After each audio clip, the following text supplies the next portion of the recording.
ওকে, so এখন আমরা আসি কালার প্রোফাইলস এ। আমরা এখানে এসেছিলাম যে কালার প্রোফাইল আমাদের এখানে খুব সুন্দর করে বলা আছে কালার প্রোফাইল জিনিসটাকে ways of encoding and storing colour and brightness data. মানে হচ্ছে আমরা মানে এইটা কাইন্ড অফ পিক্সেল লেভেলে থাকে হার্ডওয়্যার লেভেলে, বাট এটা হচ্ছে আমাদের একটা এনকোডেড ভিডিও মানে যেটা আমরা দেখতে পারি সেই ভিডিওর মধ্যে কিভাবে কালার অ্যান্ড ব্রাইটনেস ডেটাটা স্টোরড আছে সেটা কাইন্ড অফ কালার প্রোফাইল দিয়ে আমাদের ডিফাইন করা হয়। সো এখানে দেখতে পাচ্ছেন কালার প্রোফাইলের কিন্তু অনেক রকম কালার প্রোফাইল আছে, এগুলার মধ্যেই লিমিটেড না। এগুলা হচ্ছে মানে মেইন স্ট্রিম যেগুলা। সো ফার্স্ট অফ অল হচ্ছে র মানে হচ্ছে একদম ডিরেক্ট আনপ্রসেসড ইনফরমেশন, মানে সেন্সরে যেটা ক্যাপচার হচ্ছে সেটাই আপনাকে দেওয়া হচ্ছে। এটাই হচ্ছে র। সো এটাতে যেটা হয় সেটা হচ্ছে আপনি অনেক বেশি ইনফরমেশন ক্যাপচার করেন, ঠিক আছে?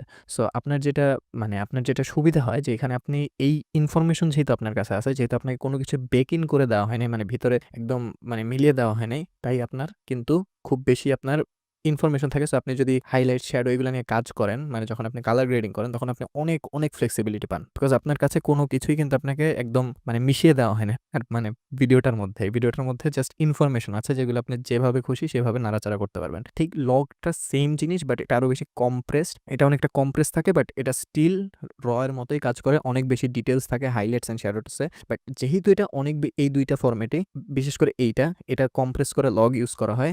এই লগটা অনেকটা ইউজেবল, র আসলে ইউজেবলই না। সো লগটা ইউজেবল, লগ আসলে সিনেমা বা এইসবের ক্ষেত্রে লগ বেশি ইউজ করা হবে। এবার আমরা আমাদের যে কালার গ্রেডিং কিন্তু একটা লগ ফুটেজ নিয়ে করব। সো লগ যে জিনিসটা আছে সেটাও এরকম, বাট এই দুইটার ক্ষেত্রেই আসলে সাইজ অনেক বেশি হয়, ঠিক আছে? ফাইলের সাইজ অনেক বেশি হয়। সো এই জন্য আমাদের যেটা আমরা ফোন থেকে একটা ভিডিও করলে যেটা আসে সেটা হচ্ছে রেক 709। ইভেন আপনি এইমাত্র এখন যে ভিডিওটা দেখছেন সেটা রেক 709। এটাতে হচ্ছে এভরিথিং বেকড ইন আছে এটার মধ্যে, ঠিক আছে? মানে আপনি কি কালার, কোন কি আছে, কোথায় কি আছে, সবকিছু বেকড ইন আছে, এটা একদম রেডি টু ওয়াচ। যার কারণে এটাতে বেশি ইনফরমেশন নাই, বিকজ ইনফরমেশন কিন্তু কেটে ফেলে দেওয়া হয়েছে, যার কারণে এটার সাইজটা অনেকটা কমে এসেছে। এটাতে আপনার সব ইনফরমেশন ক্যাপচার করা হয়েছে যাতে আপনি এটাকে নিজের ইচ্ছা মতো আপনি এটাকে টুইক করতে পারেন। বাট এটাতে আপনার সব কিছু কিন্তু রেক 709 যেটা, সেটাতে কিন্তু আপনার সব কিছু অলরেডি মানে বেক ইন করা আছে। অ্যান্ড এক্সট্রা যেগুলো আছে, মানে এক্সট্রা যে ইনফরমেশনগুলো সেগুলো ফেলে দেওয়া হয়েছে, যার কারণে এটার সাইজটা কিন্তু অনেকটা ছোট হয়। অ্যান্ড এগুলো দিয়ে আমরা মোবাইল বা যেসব নর্মালি যেসব ভিডিও দেখি সবগুলো আমরা রেক 709-এ দেখি। তার সাথে আরও একটা আছে, সেটা হচ্ছে রেক 2020। আইফোনের এইচডিআর ভিডিওগুলো সেগুলো কিন্তু রেক 2020-তে শ্যুট হয়। অ্যান্ড এই রেক 709-কে অনেকটা রেক 2020 রিপ্লেস করে দিচ্ছে, বিকজ এটাতে অনেক বেশি কালার্স থাকে রেক 709-এর তুলনায়। বাট স্টিল রেক 709 কিন্তু একটা স্ট্যান্ডার্ড ভিডিও ফরম্যাট, মানে ওয়াচেবল একটা ভিডিও ফরম্যাট। এরপর আমরা আসি এই জিনিসটা আমরা আসলে দেখলে বুঝতে পারবো। আমাদের যে লগ প্রোফাইলের যে ভিডিওগুলো হয় সেগুলো দেখেন এরকম ডিস্যাচুরেটেড হয়, মানে আমরা যখন মানে ভিজুয়ালি দেখবো তখন এটা এরকম দেখবো। আর রেক 709 দেখেন এটা কিন্তু খুবই একটা ইউজেবল একটা ফুটেজ। সো এটা কিন্তু একটা ফাইনাল ভিডিও না, এটা এভাবে দেখার জন্য শুটই করা হয় নাই। এটা বেসিক্যালি ইনফরমেশন ক্যাপচার করা হয়েছে এটার মধ্যে। এখন আপনি আপনার ইচ্ছা মতো আপনি কিভাবে এই জিনিসটাকে সুন্দর বানাবেন বা রিয়েল লাইফের মতো বানাবেন, এটা পুরোপুরি কন্ট্রোলটা আপনার হাতে দেওয়া হয়েছে। বাট এই সাইডে যেটা করা হয়েছে সেটা হচ্ছে এটা অলরেডি আপনাকে করে দিয়েছে যে এইরকমই জিনিসটা হবে, ঠিক আছে? সো এটা পুরোপুরি আপনার ক্যামেরার হাতে বা যেটা আপনি শ্যুট করবেন তার হাতে, ঠিক আছে? যে শ্যুট করবে। বাট এই জিনিসটাতে আপনি এডিটর হিসেবে আপনার কন্ট্রোল অনেক বেশি, বিকজ এটা পুরো মানে ইনফরমেশন জাস্ট। সো আপনার এখানে অনেক কিছু আপনার লুজ করে ফেলা হয়েছে। এগুলা যখন মানে ডিফাইন করা হয়েছে যে কোথায় হাইলাইটস, কোথায় শ্যাডো, এগুলা যখন মানে ডিফাইন করা হয়েছে, তখন যেখানে হাইলাইটস নেই and যেখানে শ্যাডো নেই সেই ইনফরমেশনগুলো রাখাই হয় নাই। সো এইজন্য এটার সাইজটা অনেকটা কমে আসে অ্যান্ড এটা এরকম দেখায়, আর এটা একটু ডিস্যাচুরেটেড এরকম একটা ওয়াশড আউট লুক থাকে। অ্যান্ড ফাইনালি আমরা আসি লাইটস। এই টার্মগুলো আমাদের জানা লাগবে। অ্যান্ড এটা শুধু ভিডিও না, ইভেন ইমেজের ক্ষেত্রেও এগুলা কিন্তু কাজে লাগে। আমরা ফার্স্ট অফ অল বুঝি যে white, highlight, mid tone, shadow and black এগুলা কি? মানে আমাদের কালার গ্রেডিং বা আমাদের যে ভিডিও এডিটিং এর ভাষায় এগুলা কোনটা কি?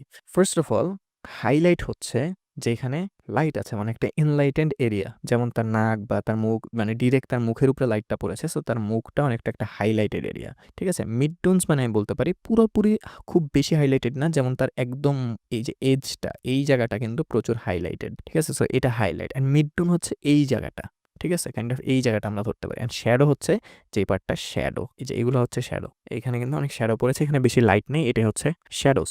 অ্যান্ড মিড টোন মানে কি? হাইলাইট অ্যান্ড শ্যাডোর মাঝামাঝি যে জায়গাগুলো আছে সেটাকে আমরা বলি মিড টোনস। অ্যান্ড দেন হচ্ছে white and black. White and black হচ্ছে ২ টার একদম পোলার অপোজিট অ্যান্ড প্রচুর এক্সট্রিম। হোয়াইট মানে আমরা বলতে পারি কাইন্ড অফ এই জায়গাটা তার নাকের একদম ডগা, ঠিক আছে? এই জায়গাটা বা তার লিপসের এই জায়গাটা, এটাকে আমরা বলতে পারি হোয়াইট। কারণ কি? এখানে আসলে লাইট তো আছেই, বাট এটা এত বেশি লাইট এখানে, বিশেষ করে এই যে তার লিপসের এখানে রিফ্লেকশনের কারণে এত বেশি লাইট যে এখানে কোনো ডিটেইলস নেই। আপনি কি তার আ মানে আমরা যেমন দেখেন এখানে কিন্তু তার স্কিনের টেক্সচার বুঝতে পারছি। এখানে কোনো টেক্সচারও বুঝতে পারতেছি না। সো এটাকে আমরা ডিটেইলস বুঝাচ্ছি যে এখানে জিনিসটা কি আছে, মানে কেমন আছে, কি কালার আছে, ইভেন তার যে লিপস্টিকের কালার সেটাও কিন্তু উঠে এটা একদম হোয়াইট হয়ে গিয়েছে। সো দেখেন এখানে কোনো ইনফরমেশন নেই। সো এটা জাস্ট প্লেইন হোয়াইট। সো এইগুলোকে আমরা হোয়াইট বলি, যেখানে এত বেশি লাইট বা লাইট থাকাটা ইম্পর্টেন্ট না। বেসিক্যালি যেটা প্লেইন হোয়াইট, কোনো ইনফরমেশন এটার মধ্যে নেই, ওইটাকে আমরা বলবো একদম হোয়াইটস। আর হাইলাইট আর হোয়াইটস এর মধ্যে প্যাচ লাগানো যাবে না। হাইলাইটস হচ্ছে যেটার মধ্যে কিন্তু আপনার ইনফরমেশন আছে। যেমন এই যে তার এই জায়গা এখানে এগুলাতে কিন্তু ইনফরমেশন আছে। আমরা দেখে তার টেক্সচার দেখতে পাচ্ছি, সবকিছু বুঝতে পারছি। এগুলা হচ্ছে হাইলাইটস। অ্যান্ড হোয়াইট মানে হচ্ছে এই যে একদম এরকম জায়গাগুলো। অ্যান্ড সেম ব্ল্যাক মানে হচ্ছে এত বেশি ব্ল্যাক যেটা কিছু কোনো ডিটেইলসই নেই। যেমন এই যে তার পিছনের এই এরিয়াগুলা, এগুলা কিন্তু এত বেশি ব্ল্যাক যে এখানে কোনো ডিটেইলস নেই। সো এগুলাকে আমরা বলবো ব্ল্যাক। অ্যান্ড যখন আমরা কালার গ্রেডিং করব তখন আমরা এগুলা চেঞ্জ করতে পারবো। সো আমরা যদি এখানে আসি আবার, এখানে দেখেন এই ফুটেজটা এটা কিন্তু পুরোপুরি ওয়াশড আউট। সো এখানে হোয়াইটগুলা, এখানে কোনো হোয়াইটও নেই। যেমন দেখেন এখানে কিন্তু স্কাইটা আমাদের হোয়াইট। এখানে কিন্তু আমাদের স্কাইটা হোয়াইট না। ঠিক আছে? এটা পুরোপুরি হোয়াইট না। ইভেন এখানে দেখেন এটা খুবই ডার্ক ব্ল্যাক। বাট এখানে কিন্তু খুব ডার্ক ব্ল্যাক না। সো এই জিনিসগুলো আমরা আমাদের নিজেদের মতো করে কাস্টমাইজ করতে পারবো। এটাকে আমরা কতটুক ব্ল্যাক বানাতে চাই, আমাদের এই হোয়াইটগুলাকে আমরা কতটুক হোয়াইট বানাতে চাই, আমাদের যে কালারগুলা, এই কালারগুলাকে আমরা কতটা মানে পাঞ্চি কালার বা কতটা স্ট্রং কালার দিতে চাই, এগুলো সব আমাদের কন্ট্রোলে থাকবে। এগুলাকে আমরা চেঞ্জ করতে পারবো। সেম একইভাবে আমরা আরও একটা কালার্সের ক্ষেত্রে, এটা তো আমরা লাইটস গেল এটা এখানে আমরা কালার্স নিয়ে কোনো কথা বলি না, এগুলো জাস্ট লাইটস। অ্যান্ড এরপর আসছি আমরা কালার্সে। কালার্সে আসলে ৩ টা জিনিস আছে: hue, saturation and luminance. So basically আমরা যে বলেছিলাম একটু আগে, আমরা যদি আবার এইখানে আসি একদম, যে এই ৩ টা কালার দিয়ে আমাদের সব কালার তৈরি হয়। সো এই ৩ টা কালার দিয়ে আসলে সব কালার কিভাবে তৈরি হয় সেটা হচ্ছে এই ৩ টা জিনিস: hue, saturation and luminance. Hue মানে কি? দেখেন এইটা হচ্ছে আমাদের হিউ। এটা হচ্ছে হিউ এর একটা স্পেকট্রাম।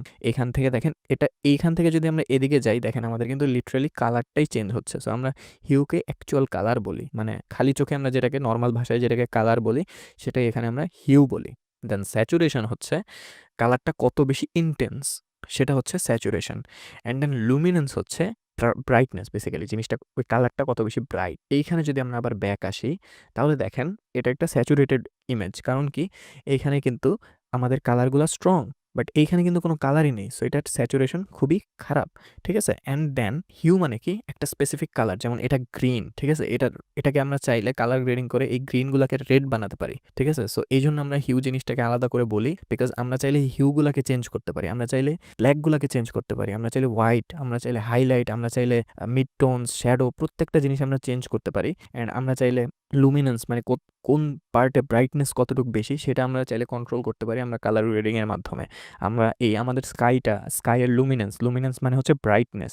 আমাদের স্কাইয়ের ব্রাইটনেসটা আমরা কতটুকু রাখবো সেটা আমাদের হাতে ডিপেন্ড করবে। অ্যান্ড দেন হচ্ছে স্যাচুরেশন, অ্যান্ড দেন হচ্ছে হিউ। প্রত্যেকটা জিনিস এই যে এখানে কতটুকু স্যাচুরেটেড হবে এই জিনিসটা, ঘাসের কালারটা কত বেশি ইন্টেন্স হবে সেটা আমরা চাইলে ডিফাইন করতে পারবো স্যাচুরেশনের মাধ্যমে। দেন হচ্ছে আমরা লুমিনেন্সের মাধ্যমে এই জিনিসটা কত বেশি ব্রাইট হবে সেটা ডিফাইন করতে পারবো। সো এই জিনিসটা এরকম থাকার মানে হচ্ছে যাতে এই জিনিসটা মানে রিয়েলিটিটা কেমন দেখাবে, অ্যাকচুয়াল রিয়েলিটিটা কেমন দেখাবে সেটা যাতে পুরোপুরি কন্ট্রোল আমাদের হাতে থাকে। সো এই টার্মগুলা কিন্তু আমাদের জেনে রাখতে হবে।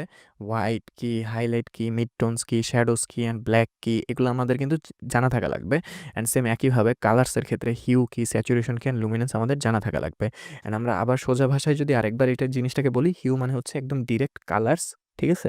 অ্যান্ড স্যাচুরেশন মানে সেই কালারের ইন্টেন্সিটিটা কতটুক, অ্যান্ড লুমিনেন্স মানে হচ্ছে সেই কালারটা কত বেশি ব্রাইট। যেমন আমরা এই জিনিসটাও যদি আমরা দেখি, আমরা কিন্তু বুঝতে পারবো যে দেখেন এদিকে কিন্তু কালারটা ডার্ক বেশি, মানে কালারটা লুমিনেন্স কম, অ্যান্ড এদিকে কালারটা ব্রাইট বেশি, মানে এই কালারটা লুমিনেন্স বেশি। আবার অন্যদিকে আমরা যদি লাইটসের কথাও বলি, যেমন এই জিনিসটা, এইখানটা যদি আমরা দেখি এটাতে আমরা বলব যে এটাতে বেশি, কি বলে?